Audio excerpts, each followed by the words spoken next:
Bapak-bapak, ibu-ibu, dan saudara-saudara sekalian, Assalamualaikum warahmatullahi wabarakatuh. Salam sejahtera untuk kita semua. Pertama-tama, marilah kita memanjatkan puji syukur kehadirat Allah Subhanahu wa Ta'ala, bahwasanya pada hari ini kita dapat berkumpul di sini di dalam rangka rapat koordinasi nasional Aptikom tahun 2013. Saya selaku Direktur Jenderal Pendidikan Tinggi memohon maaf tidak dapat turut menghadiri acara rembugan tahunan komunitas Rumpun Ilmu Informatika dan Komputer ini karena harus bertugas di luar negeri. Namun demikian, karena pertemuan ini sangatlah penting bagi 1.000 lebih perguruan tinggi informatika dan komputer di tanah air, saya merasa perlu untuk menyampaikan beberapa hal yang terkait dengan sejumlah inisiatif Kementerian Pendidikan dan Kebudayaan yang dalam hal ini kita akan laksanakan bersama Aptikom yang perlu mendapat perhatian bagi kawan-kawan semuanya. Untuk itulah, maka rekaman video ini kita buat sebagai pengganti kehadiran saya di kota Samarinda ini. Selain itu, juga sekaligus sebagai bekal bagi Anda semua dalam mempersiapkan program asosiasi untuk jangka pendek, menengah, maupun jangka panjang. Detail mengenai segala hal yang saya sampaikan ini nanti akan dielaborasi lebih jauh oleh Direktur Pembelajaran dan Kemahasiswaan, Dr. Ilah Sailah, yang akan menjadi narasumber utama dalam acara Aptikom di Samarinda ini.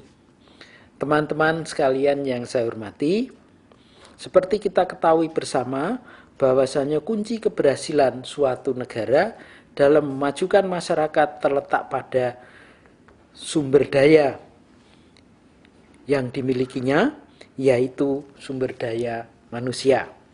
Salah satu indikator yang kerap dipakai untuk melihat seberapa jauh sebuah negara memiliki bekal daya saing tersebut adalah dengan menghitung rasio jumlah penduduk pada usia muda yang melanjutkan pendidikannya setelah pendidikan menengah, yaitu ke pendidikan tinggi, atau apa yang biasa kita sebut angka partisipasi kasar.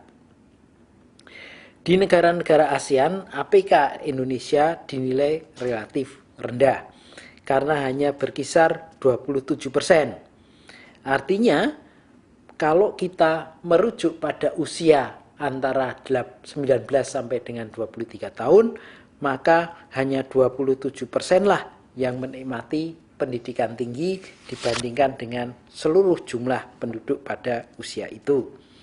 Ada banyak penyebab mengapa APK Indonesia masih rendah, yaitu di satu sisi diantaranya adalah karena masih belum meratanya akses ke pendidikan tinggi. Oleh karena itu, kita harus membuat sistem pendidikan tinggi yang dapat dijangkau dan dinikmati oleh berbagai masyarakat Indonesia yang tersebar dari Sabang sampai Merauke, terutama atau termasuk mereka yang tinggal di daerah-daerah 3T, yaitu terjauh, tertinggal, dan terdepan, maupun mereka yang walaupun berada di kota namun tidak dapat menyisihkan waktunya untuk melakukan studi secara penuh karena berbagai keterbatasan waktu. Misalnya saja, mereka harus mencari nafkah untuk bekerja atau memiliki tugas-tugas yang lainnya, dan di sisi lain juga menjadi tidak mungkin karena kondisi fisiknya yang terbatas. Komunitas ini tentunya tetap membutuhkan sarana untuk bisa menuntut ilmu yang lebih lanjut, termasuk diantaranya para kaum wanita yang bertindak sebagai ibu rumah tangga. Ibu-ibu dan bapak-bapak sekalian, berdasarkan undang-undang yang kita miliki, seluruh masyarakat Indonesia berhak mendapatkan pendidikan yang layak dan berkualitas. Oleh karena itu pemerintah berkewajiban untuk menjalani atau mencarikan jalan maupun terobosan agar seluruh saudara-saudara kita tersebut dapat melanjutkan pembelajarannya ke tingkat perguruan tinggi. Untuk itulah maka pemerintah Indonesia mengeluarkan undang-undang yang kita sebut sebagai Undang-Undang Pendidikan Tinggi bernomor 12 tahun 2012, di mana desainnya antara lain mencakup kebutuhan tersebut. Bapak-bapak, ibu-ibu, dan saudara-saudara sekalian, salah satu strategi yang diharapkan merupakan strategi yang ampuh untuk menjawab tantangan tersebut adalah dengan membuat atau menciptakan sistem pembelajaran jarak jauh yang mampu menjangkau seluruh lapisan masyarakat yang membutuhkan. Diharapkan dengan PJJ yang efektif, maka seluruh masyarakat Indonesia di mana saja berada dapat terjangkau oleh infrastruktur dan suprastruktur pendidikan tinggi yang berkualitas, sehingga mereka dapat memanfaatkannya untuk melanjutkan studi demi meningkatkan kualitas dari kompetensinya. Dengan terbukanya akses ini, maka kami yakin bahwasannya angka partisipasi kasar untuk tingkat pendidikan tinggi di negara kita akan dapat dinaikkan, yang secara langsung maupun tidak langsung diharapkan dapat memberikan kontribusi positif terhadap peningkatan kemakmuran dan kesejahteraan masyarakat. Untuk itulah maka beberapa waktu yang lalu Kementerian Pendidikan dan Kebudayaan mengeluarkan Peraturan Menteri Nomor 24 Tahun 2012 sebagai payung hukum bagi perguruan tinggi untuk melaksanakan program yang kerap kita istilahkan sebagai e-learning. Dengan bantuan teknologi informasi dan komunikasi, insya Allah batasan ruang dan waktu yang selama ini menghalangi mereka untuk menempuh pendidikan tinggi akan dapat diatasi, bersamaan dengan meningkatkan jumlah penduduk Indonesia yang telah sukses mengenyam di pendidikan tinggi. Terlepas dari itu semua, ada sejumlah hal yang perlu diperhatikan secara sungguh-sungguh. Antara lain, pertama, ada banyak jenis dan tipe e-learning yang berbagai spektrum dan manfaatnya telah dijanjikan. Khusus di Indonesia, karakteristik e-learning yang diterapkan sementara ini fokus pada target memperluas akses pendidikan, yaitu bagaimana kita menjangkau yang tak terjangkau, dan meningkatkan kualitas sumber daya pendidikan tinggi. Dalam hal ini, mengembangkan kapabilitas pendidik dan tenaga kependidikan. E-learning harus diterapkan dengan memperhatikan implementasi good practices yang berkualitas, sebagaimana telah dilaksanakan oleh sejumlah perguruan tinggi terkemuka di dalam maupun di luar negeri secara efektif namun tidak sembarangan. Perlu ada model tata kelola dan pengendalian yang efektif agar keberadaan e-learning tidak menjadi bumerang bagi komunitas pendidikan di Indonesia, misalnya dengan melaksanakan program tersebut secara asal-asalan atau sembarangan dan tidak profesional, dan lebih jauh lagi tidak memenuhi standar kualitas.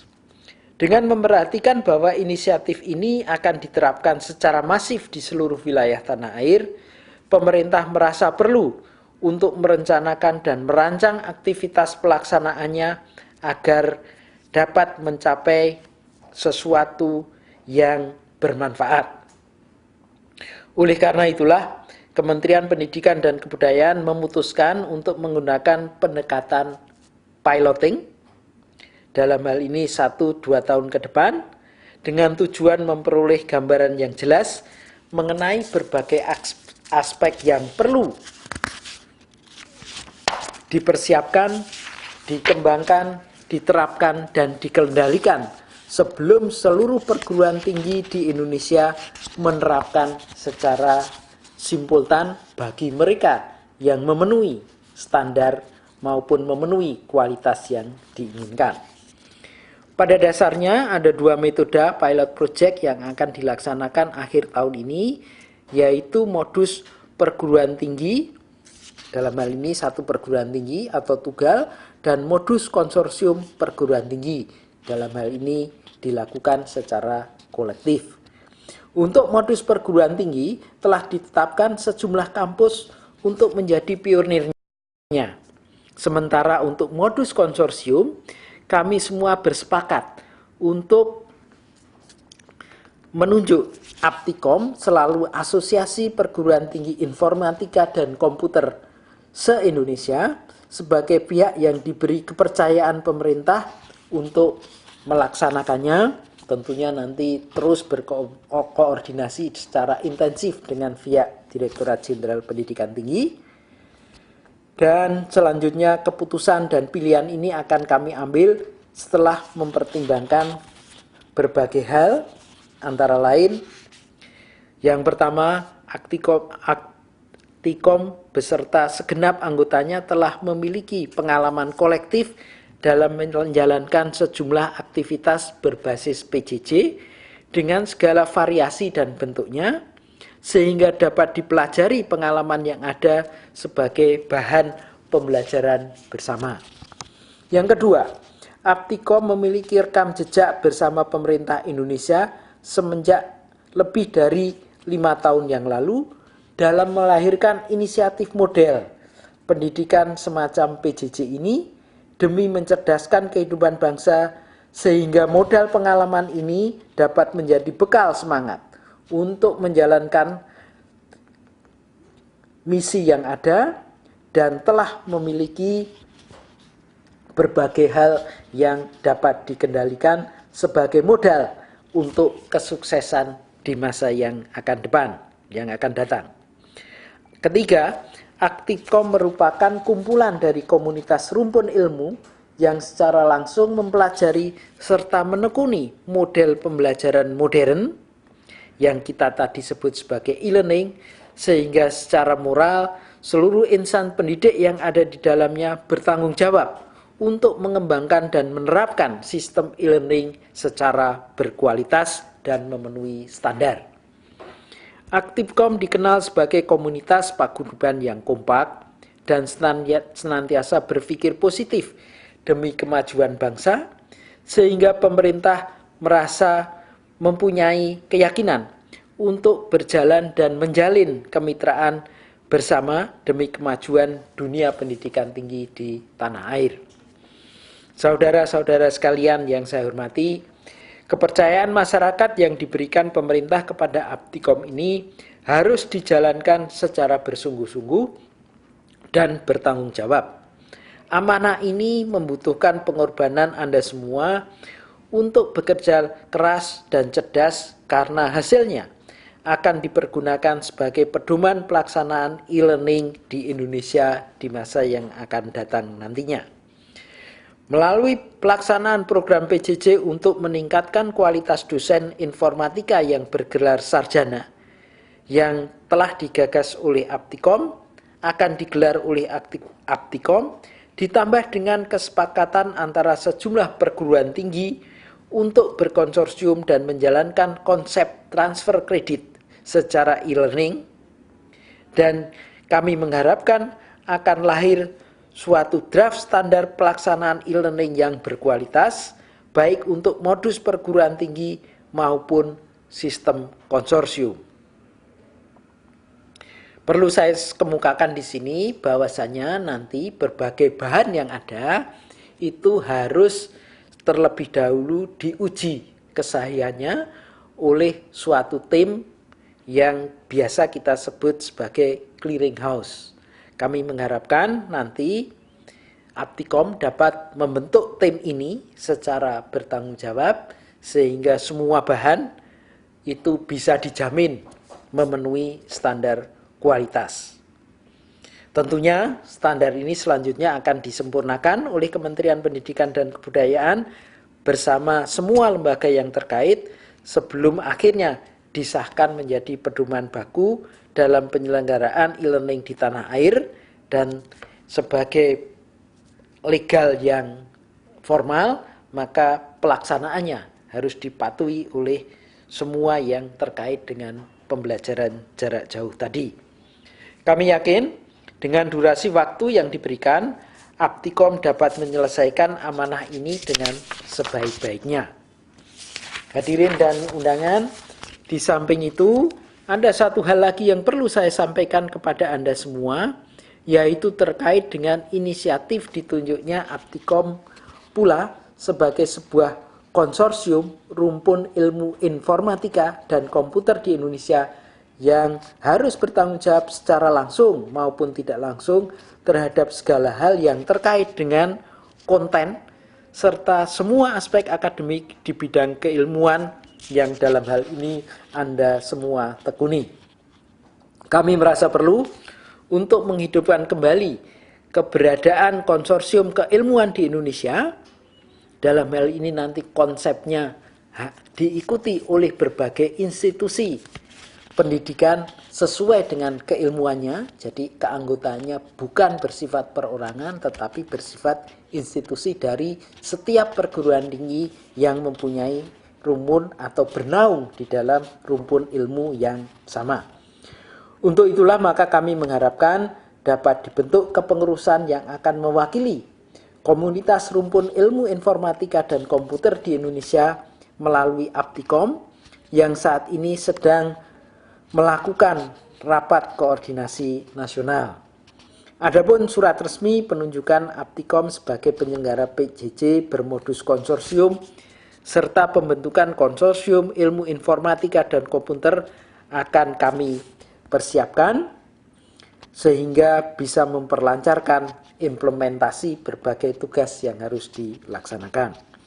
Kami sangat berharap sejumlah anggota Aptikom tanpa kecuali bersedia untuk bahu-membahu untuk mewujudkan cita-cita kita untuk kemajuan bangsa dan negara kita ini.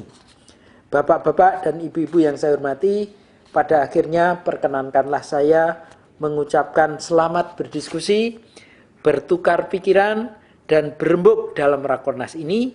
Semoga apa yang Anda semua hasilkan dan rencanakan mendapat ridho dari Sang Maha Kuasa demi tercapainya manusia Indonesia yang cerdas, tekun, profesional, dan berbudaya.